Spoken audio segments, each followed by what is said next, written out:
This is 4PLUS4. Moving on, there's an unverified rumor flying around the internet that Kim Kardashian is set to play Whitney Houston in a remake of The Bodyguard. Thoughts? My thoughts are, where did this rumor even come from? My thoughts are, we've been Christ. Can she act? Is she black? She's giving transracial. Anyway, it's giving Rachel Dolezal. I don't understand the question. Nkechi Kardashian. Nkechi Kardashian!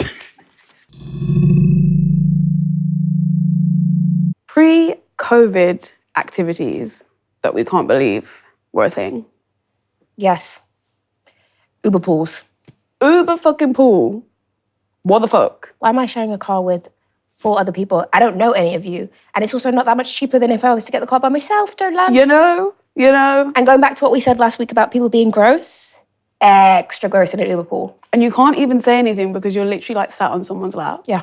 So what can you say? Also, there was the really embarrassing thing of like when the back windows were blacked out and you'd get picked up and you'd open it to go inside and someone sat there like... The worst part is when you're the person sat inside and then someone opens the door, you're like this. And you can see them coming towards the window and you're kind of like... Please don't open it, please don't open it, please don't open it. And then you have to act really nonchalant on your phone like, oh, sorry. Yeah, that was The question so is, awkward. do you say, or did you say bye to people when they got out of the Uber pool? That is the question, isn't it? Do you say, have a good night?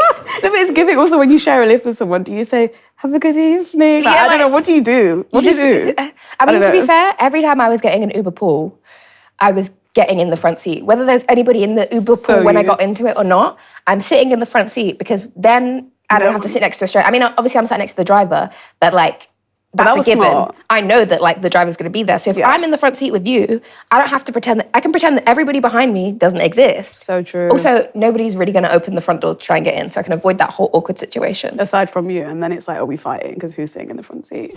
You know what's something that like I didn't realise that I found absolutely disgusting until after COVID? What? Swimming pools, like public swimming pools. Even like going into a gym and a changing room and just like, or if the gym's got a pool with it as well.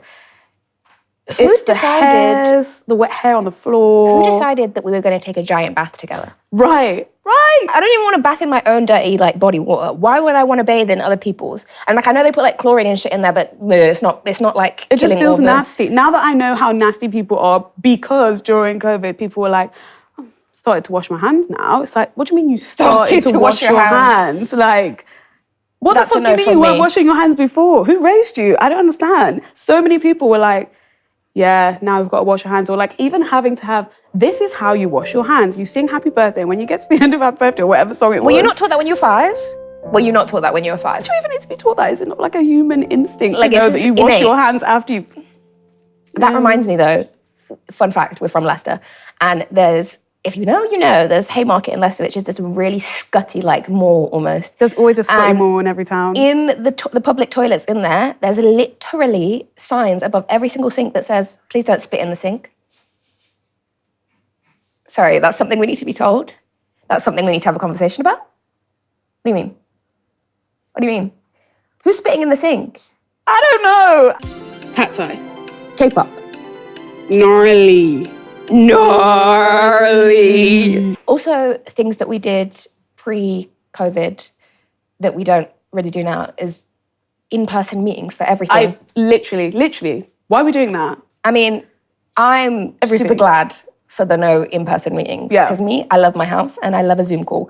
But like... People with office jobs. The idea that we were leaving our house to go an hour across London for a 5-minute intro meeting... Crazy boots. Yeah, unnecessary. So unnecessary. I'm glad that we discovered that because meetings at home are even tricky. The whole work from home thing. Like I feel like the concept of like rush hour traffic is still there, but it's changed and it changes based on the day as well because a lot of people now work from home on Friday. Yeah, that's true. They have like obviously they're kind of bringing that back in. Yeah. But yeah, going into in-person meetings so unnecessary. So unnecessary. Call me darling. Bus. Favorites. Airy. Breezy. They're breezy. They're breezy. If you could be with any artist based off of the songs that they write for their partners, who would it be? Because for me, it's very hard because there are a lot of artists. But actually, I think my answers are it's kind of fucked up, kind of toxic of me, but my answers are based off of like the breakup songs and the like angsty, like I love you so much songs that they write for their partners. Like my examples of it is like Amelia Moore. Pookie writes beautiful, heartbreaking Amelia Moore music. is the crash out queen. Yes. Yeah. Crash out queen. So it's going to be Amelia Moore. But it also could be Chi. Love you, Pookie. It could definitely be Chi because the music that she writes for the people that she loves, whether it's like a beautiful I'm falling in love song or like a heartbreak song. Yeah. Gorgeous, stunning, beautiful, lovely. Yeah, really and true. I thought you was going to say the 708. That's an obvious one though. I mean, that's... That's an obvious one. That's an obvious one, babe. That's given. I feel like the manic pixie dream girl in me is more like, which song do I wish was written about me? Yeah. And in that case, it's always been Kate Nash, Nicest Thing. Wow. That song gets me good. That song really gets me going. That's my OG crash out. That's a dark song. From like 16 years old. I'm surprised you didn't say Billy though. Well, yeah, again, that's a given. That's a given. But Nicest Thing, the lyrics of that song, crazy boots. Absolutely insane. Like heartbreaking. Yeah. Also, I know we've spoken about her before, but Rachel Chinariri. Yeah. The newest song that she has, I think it's Can We Talk About Isaac? About her boyfriend? So sad. But like in the most beautiful way. Like it's a love song. Yeah. But it's so, Another cute one is Melly Martinez, Light Shower. That song is really cute. Yeah. Ugh, we just love our girls at heart. Yeah, really true. Ronan Keating. Gay. I really need to understand the theory behind, since me being younger, having this attraction to gay guys. You? Gay men. But I also saw a TikTok where somebody else said the same thing and someone commenting because I can't share this, but real and true. And I'm like, wait, there's a whole community of this? Like, what is it? What's going on? It's an energy thing though.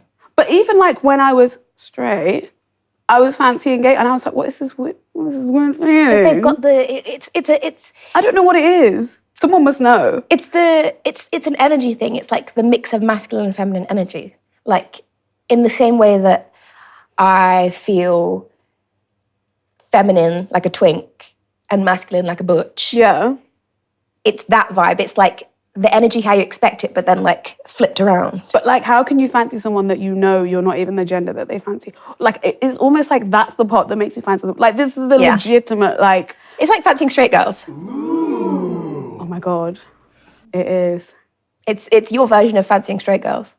That makes me feel a bit sick. It's not as bad as fancying straight girls, though. That's not true, T. I need a sound off in the comments of, like, what is the theory behind fancying gay guys as a queer woman? Psychiatrist, enter the chat. This is 4+4.